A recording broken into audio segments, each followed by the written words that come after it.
Welcome to the Capitalist Sage podcast. We are here to bring you advice and tips from seasoned pros and experts to help you improve your business. I'm Karl Barham with Transworld Business Advisor. My co-host is Rico Figliolini with Mighty Rockets Digital Marketing and the publisher of the Peachtree Corner magazine. Hey Rico, how you doing today? Good, Carl. Lots of things going on. Absolutely. Why don't we start off by introducing some of our fabulous sponsors? Sure. So the first thing I should say is Atlanta Tech Park, which is where we are in this podcast studio.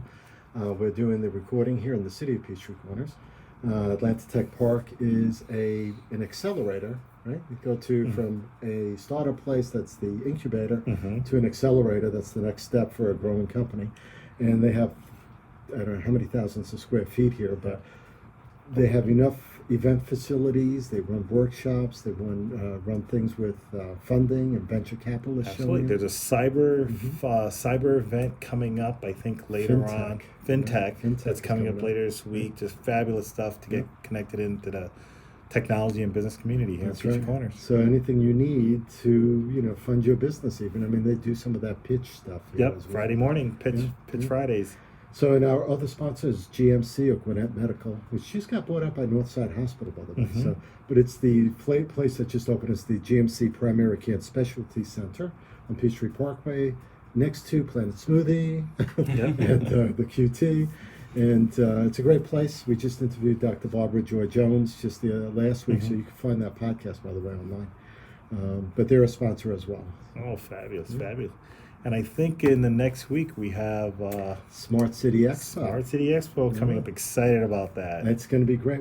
You, me, Patrizia Winsper, who's a writer for Peachtree Corners magazine. We're all going to be attending that expo. Absolutely. And it's going to be kind of looking at smart technologies and cities. And I think Peachtree Corner is going to be featured there. That's right. So the first day, which is the 11th, it's 11th, 12th, and 13th. So the first day is going to be, we're going to have, and I think it's the only off-demo site for that expo. And there are going to be people from all over the world and the country visiting, and we're going to be showing off our 1.5-mile autonomous vehicle track, along with a couple of special surprises and stuff like that going on. But there's quite a few things. I mean, to be having that in this city, when they do a World Congress of this in Barcelona, first time in the United States. So much fun stuff happening here. Curiosity Lab at Peachtree Corners, highlighting technology, showing how a city can continue to grow and innovate on itself. And one of the things that's great about this business community here, we've got lots of entrepreneurs in the business community. And today it's an absolute pleasure to have Bill Frey from Illuminating Design, a local entrepreneur, business owner here that combines technology and art to create amazing lighting displays for holiday seasons, for a variety of cities, commercial customers, just help them really celebrate the holiday season or whatever festivity they may be having through innovative lighting displays, design and displays. So really glad to have you here, Bill, to tell us a little bit about how you do that and how you're able to make clients super happy with their displays and help attract people to come see them. Why don't we start by you telling us a little bit about yourself? All right. Well, first of all, thank you for having me. I appreciate the time and being out here. This is a great thing that you guys do, and I'm very happy to be part of it. Well, I graduated from Clemson University and went back to Georgia State to get a master's degree in marketing, and found that the corporate world wasn't really for me. I had the advantage of being in a management position at a very young age. However, when you're dealing with people that are older and have been in the work environment a lot longer than you have, they tend not to take your ideas so seriously. So at that point, I'd always knew I wanted to be an entrepreneur, and that kind of really pushed me to do it. I was young, didn't have any kids, didn't have a family, didn't have any responsibilities, so I was able to easily take the jump. I worked for a gentleman that had a holiday lighting company and saw an opportunity where the market really wasn't being taken care of. Saw opportunities for better customer service, better pricing, and really just better know-how on doing the holiday and event lighting. There were a lot of missed opportunities before, and this was back in 2004. So back then there were maybe a handful of companies out there. Now, recently, there's been more people jumping into the industry because they see what a good industry it can be and the opportunities that are there. Fabulous. Well, for those that may not know, describe what holiday lighting is and how businesses like yours help clients. Well, I like to think about it in a theoretical way where we really just provide the backdrops of people's memories. You have your holidays, you have your holiday pictures and all the memories that you have. We're the lighting behind that. We're what brings out the emotion. We're the ones that bring about the feeling of the season. By seeing our lights in different areas, it really brings about that Christmas spirit and gets people in the mood, whether it be to shop or to come in and spend more time with the family, or to create those memories. And that's really the main point of where what we do and what we like to do. Okay. So what made you choose to go into this industry? You worked for a company that did that before, but how did you feel that you can make it different or make a difference in this industry? For a long time, it was kind of like Henry Ford used to say, you can have any colors as long as you want it black. And that's not really the way the design in the lighting goes. We saw, if you drive up and down and you look at different Christmas displays and holiday displays, a lot of them are very similar. They use the same products, same techniques. And we found ways to be a little more creative, to use an artistic side to it, to add pops of color here and there, to add different elements that people wouldn't necessarily think of. By being Christmas 365 days a year versus the other companies that are really doing it as a seasonal job, we have the ability to research and work with worldwide vendors, find the best products, and really find what suits you as the client. We use multiple vendors and we find the best fit for the client. We don't lock you into proprietary software. We use all open source software, and it's really giving the client the options again, giving them their voice in what they want. And a lot of people may not know what their voice should be saying, but we help bring it out what they want. So we have about 20 questions or so that we start our conversations with the clients to get them to kind of relax a little bit and to get into their own design mind of what they like. Are they symmetric people? Do they like the right and left to balance? Do they want heavily daytime decor? Do they want nighttime decor? Are they a less is more person and more is more person? Do you handle things like also like, you know how the fireworks, you can do that electronically now, right? I mean, is it all app-based? How do you do setup on something like that? There are some app-based programs. What we find is a lot of those are limited. We actually use a program for our programming side, open source software called Xlights. Okay. And it's based loosely on, in my opinion of it at least, it's based loosely on Matrix, which is used for stage lighting. And that's what I originally started with. Cool. So our philosophy is we take the stage lighting and event lighting and everything and bring that into holiday shows. We go to concerts and say, you know what, that's cool. We like that. How can we bring that out? How can we make that relate to the holidays? So you're creating as you're going, almost in a way, right? I mean, because Very much every so. year is a little different. Yeah, right. And that's the one thing we want. Our philosophy is if you dream it, we can make it happen, Right. and that's what we try to do. We've had some wild concepts come to us that we're working through. A fun project we're working on now is we're working with a couple people to create art pieces with LED background lighting for it. So they actually, it's not a stagnant picture any longer. Right. So you'll have color flashes that will change. Say it's a series of umbrellas, and the umbrella will change colors, and something So like you're that. finding technology useful? I mean, you've been in the business for a while now, so has technology helped you do your work better even? I think so. I think it's really cool. Some of the stuff that we're putting out. We work with on one of our big displays. We made, they were 15 by 25 foot light panels that we broadcast massive displays across. So imagery, it adds the motion, the imagery. So it's not as stagnant. Right. It used to be the only movement you had was twinkle lights. Every now and then one would twinkle in. Right. If you had your strand of incandescents, put the wrong bulb in, they'd all start twinkling on you, and you didn't like that. Do you do other things besides the lighting as well, like mechanical stuff or other? Yes, some of the pieces we have, or- we can add motion to it if need be. Haven't had the opportunity to. In our warehouse, yes, we have plenty of that. Haven't found the client yet that wants something with that much movement. With more movement comes sometimes more issues, and they're afraid of that for a short-term Yep. installation. I remember growing up in New York, the Rockefeller Center display was Right. always a centerpiece, and people would, for years, you'd go and visit, and it would attract people to that display. You fast forward 20, 30 years later, you see more places using lighting and holiday kind of spirit to attract people to there. Do you find that clients get a lot of success by investing in these kind of displays to help attract folks? Definitely. It's funny that you bring up Rockefeller Center because that is one of the reasons I'm in the business. My grandparents lived in New York, and I would go see it as a child, and it's one of my fondest memories as a child.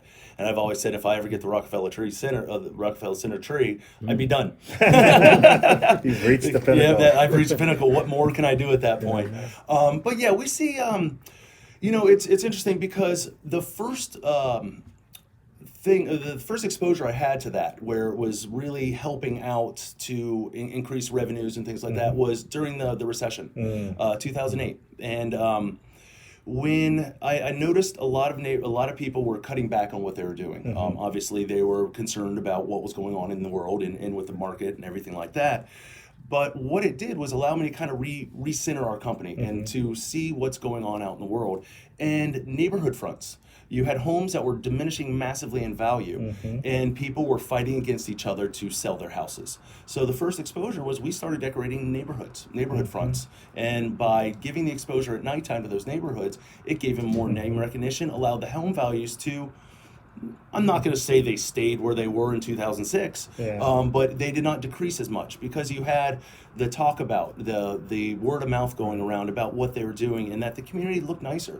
People were doing a lot of cutting back, so we worked with our clients at those points to allow them to have those exposures and that. And also, you see a definitive difference in shopping centers.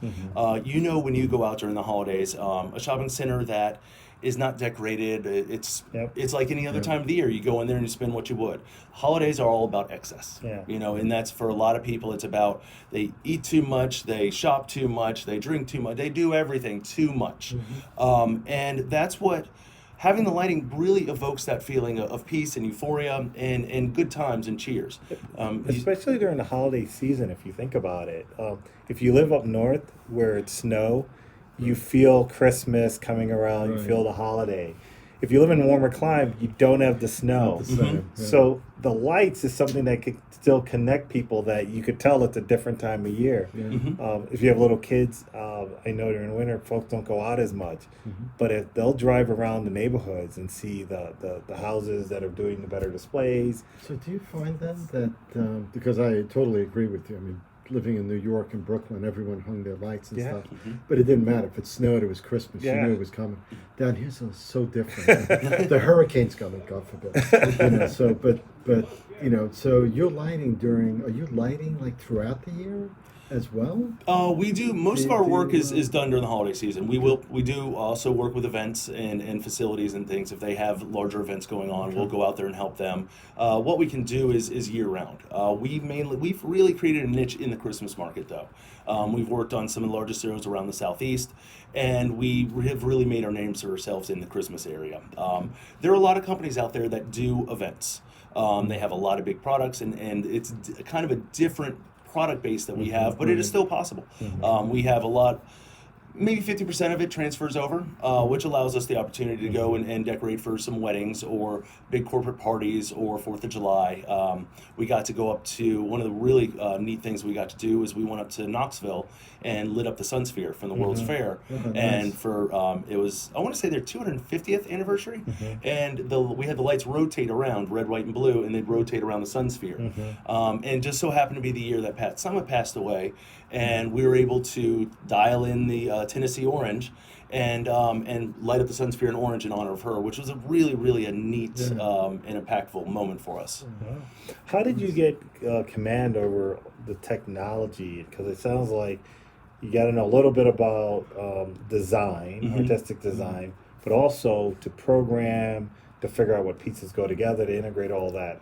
you hire the right people. To be honest with you, I dabble in the programming. I like to say I'm good at it, but I brought somebody into the company that has extensive background in it, and he and Tim Griffith, and he is phenomenal at what he does, and he.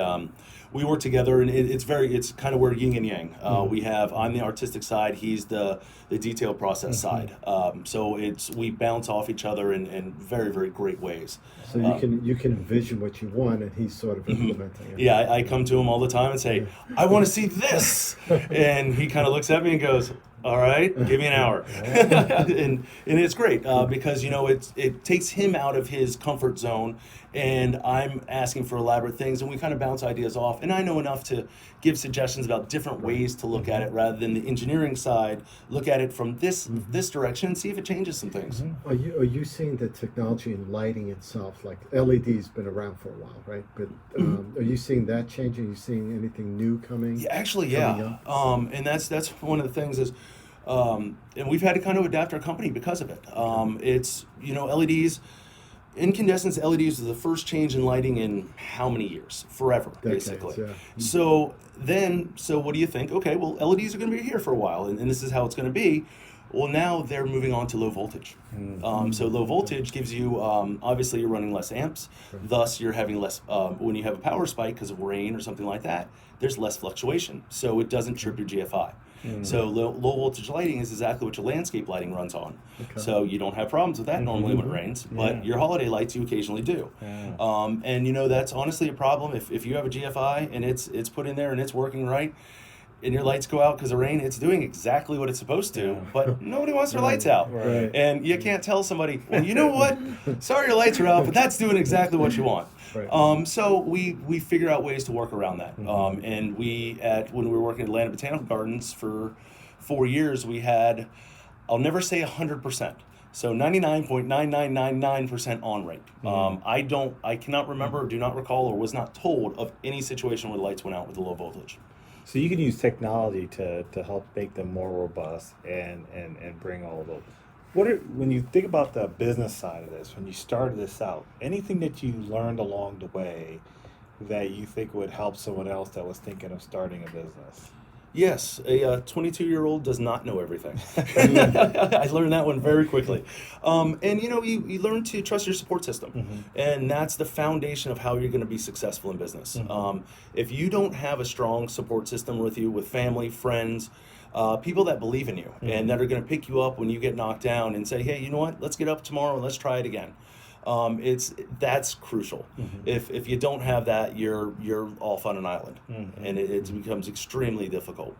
What is it like doing business here in Georgia, or at least in this part of Georgia here? Have you found there being any advantages of being in a community like Peachtree Corners? Yeah, one, that it's a newer city. So there's a lot that the city's doing that we can help out with. We're actually working in the new city center this year, which will be great. We're very happy about that. I was actually, as soon as I heard it was starting to be built, I started calling because it's a project I want to be part of. To me, the community is important. The community's given myself and my family so many opportunities. My children go to school here. Their friends go to school. I coach soccer here. So being part of this community is a great thing. I even moved my office over here from Norcross.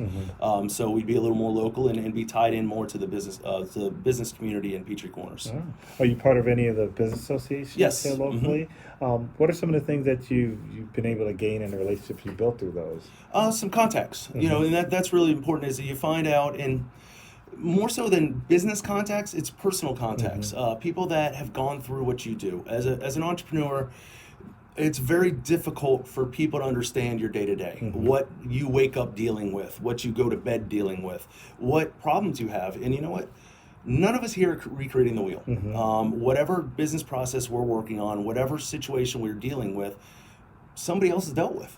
We're not the first ones to go through it. So why not ask for feedback? Why not say, hey, let's go get coffee and let's talk about a couple things. What's troubling you? What's troubling me? What can we help each other work through? And you never know who's going to have that opinion or that little nugget of advice that really helps you out. Let me ask you something, if you don't mind. it's a seasonal business. Yes. So the one thing that struck me, like urban growers, you know, they have a cycle, a season. Although they, you know, they, if I remember right, they said there's really no season because they can keep growing through the year. How does that work in a business where it's more seasonal? How does that impact like revenue, income? How do you budget the company out? How do you keep staff where they need to be, I guess, or That's not? one of the How do harder you do pieces. That's if I knew all the answers to that, it'd be uber successful. You know, we're not doing bad, but you know, it is difficult. The seasonality of the business makes it difficult for staffing. You have what we do is we have a core group of people. That those are our people that we bring in. Then we wind up bringing in revenue producers, the guys that are actually doing the install. But we bring the team of leaders in before that. We spend about a month with them and training them on what we are, who we are, going around and seeing the jobs. So we catch them up to speed on what's being produced. Then we bring the next team in and do our OSHA training and all those things. So it's a lot of times it's recreating the wheel each time. Like it's restarting the process each year. But we're fortunate enough that each year we have some residual people that come back. We try to find business owners that may have another business that their seasonality goes a little bit lower at that point in time. So we kind of work together in that aspect. And you find you do have a lot of guys that are out of work over the holidays. So generally finding labor in the actual installers is not that difficult because you have all the other seasonal, like the non-winter jobs, pool companies, painters, landscapers that aren't doing as much. They all lay off. We hire them in. I'm curious, you know, if you were to advise whether it's a neighborhood that's deciding a holiday lighting or retail areas and so on, what are the top things they should consider if they're thinking on doing this? Like, where do people get it wrong? When you go out there and you look at people trying to do it, what do they get wrong about it? A lot of the time, you wind up with inconsistencies where it doesn't flow. It's sporadic where they're saying, okay, let's light every tree. Well, lighting every tree, while nice, doesn't always give you the best visual impact. I like to work in negative space, so it's not where the light is, it's where the light is not. Because if you constantly have a wall of light, it's a blur and it doesn't give a good visual image. If you're selective in what you light, so really, I guess the answer is editing, is what exactly to do. Anybody can throw stuff up everywhere, but it's the systematic in that type of editing in the overall design that makes everything better. Got it. And the consistency in the products. You can't have one colored bow in one area, another color in another area, or have weird colors.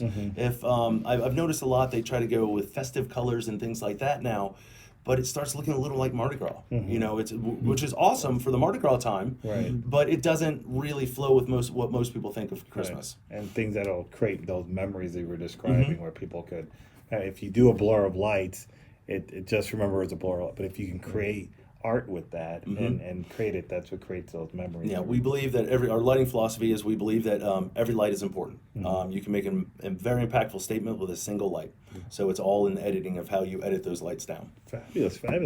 Well, I'm curious, you know, as this time of year, we're getting into the fall season, what's it like for you this time of year? What do you have coming up? What do you do over the next few months as you gear up for the holiday season? First thing is not sleep. This is really the busy time, but we've set ourselves up over the past few months and basically since we finished last year to be ready. So we've dotted all the I's, crossed all the T's, and we're just ready to go now. We've tested all the products. We're going to be out within the next month or so. We'll be working on some of the bigger installations. We'll be at the Battery for the Atlanta Braves and decorating out there. We'll be building a 35-foot walk-through ornament at World of Coca-Cola. And working on some of the really large displays. Downtown Atlanta, we put all the garland on Peachtree Street. So really finalizing what we've worked on for so long. You've had your spring training and now it's time to get to action. Yeah. You remember when Christmas season used to start the week after Thanksgiving? Yes. And now It starts in June. I remember, I think in August I saw Halloween stuff start to show up, and I'm pretty sure it's happening with the season when is Christmas really starting now? Is it October? Early November? November 1st November is 1st. when a lot of the turn on dates. And you know, it's understandable if they're spending good money on the displays. It makes sense. You know, go ahead and get them up. It mixes Thanksgiving and Christmas. But the idea is to spread the joy, to get people out there. So if they're starting November 1st, that means if you want to have a spectacular display, you probably should be starting now having conversations with folks like you. Very much so. If not a few weeks ago, it's time now. We're locking in most of our bigger installations, and there's still some slots open that we'll take as we go through. But yeah, there's plenty of opportunity to still get decorated and for us to work with you. Fabulous. So how do people reach you if they want to learn more about what you do and how you do it? What's the best way to reach you? First thing I suggest is to go onto our website and take a look at some of the projects we've done. See if it is something that you'd like to do, and see if we can work together. We like to create a union with our clients. We're not a one and done type company. We like to create relationships. So go onto the webpage. It's www.illuminating-design.com. That's ILLUMINATING-DESIGN.com. Or you can give us a call at 404-454-8944. You can also find you on Instagram on Illumin, ILLUMIN. Yep. Good. I'm assuming there's lots of pictures there too. Yes, there are. Fabulous. Well, it's great to see a local company here in Peachtree Corners, entrepreneurs that are doing really fun business. I got to imagine when you complete a project, you get a big smile on your face. You find who doesn't like a business that helps create smiles? Oh, it's amazing. It's absolutely amazing. It's fabulous for that. Want to thank you for being our guest today, Bill Frey from Illuminating Design, for being our guest, taking time out and sharing your experience and journey on this, and giving some advice to folks that are looking at starting their own businesses that may not be as traditional as others, maybe taking a different look and providing a different service for clients. And we also want to thank Atlanta Tech Park for hosting the Capitalist Age podcast. If you're starting a business and looking to network with other people, like-minded folks in there, there's no better place to start in a community designed around supporting entrepreneurs and business owners. I'm Carl Barn with Transworld Business Advisors of Atlanta Peachtree. We help people, help business owners understand their business, when they're ready to sell their business, when they're ready to buy a business, when they're ready to grow their business. We offer services to help them all throughout their business life cycle. And Rico, why don't you tell them a little bit about what you've got going on? Sure. I published Peachtree Corners magazine, just launched that this year. City's hopefully organ of what's going on in the city on a bi-monthly basis. We've got a lot of traction on it. We're planning the three major stories that are coming in this forthcoming issue. One is the cover story is a pet and their people story. So submit there's going to be a contest giveaway starting Friday. You'll find it on Facebook. So we're going to be giving away some prizes, but that's one of the main features. The other one is great spaces for your corporate and holiday events. We have a writer out there, and she's already on the 8th or 9th or maybe 10th place. So she's putting together the article as well. But that's Patricia Winsper. And then we have a third piece on technology in the school system, which is cool. So the magazine, of course, you can find my work also at mightyrockets.com. I handle social media content, videography, product videos, a whole bunch of things that different types of companies may need. And that's where you can find me. And follow us on Facebook, Peachtree Corners Life on Facebook if you want to get an update. That's right. So like us there, because once you like us there, then you get notification of these live Facebook feeds. You can find the podcast, Capitalist Sage, on iTunes, iHeartRadio, Spotify, Stitcher, anywhere, almost anywhere that FM, I think another one is FM, almost anywhere you find podcasts. Find this, listen to The Drive, 25 minutes, and you're good. And livinginpeachtreecorners.com is the website for the magazine, the podcast. If you want to keep up what's going on, a fabulous job of keeping up. You go in there, you'll see articles in there. It'll give you highlights on what's going on around Peachtree Corners and Greater Gwinnett in general. But just lots of way to get connected back to the community. And please do tune in to the Capitalist Sage podcast and all of the other podcasts that highlights local people in your community, about business owners, political leaders, community leaders, schools. So we have two other podcasts: Prime Lunchtime with the City Manager, which is once a month, and we have Peachtree Corners Life, which a whole host of things that we do and interviews. So, yeah. So thank you very much for tuning in, and looking forward to bringing you more great guests on the Capitalist Stage podcast. Thank you, everyone. Have a great day.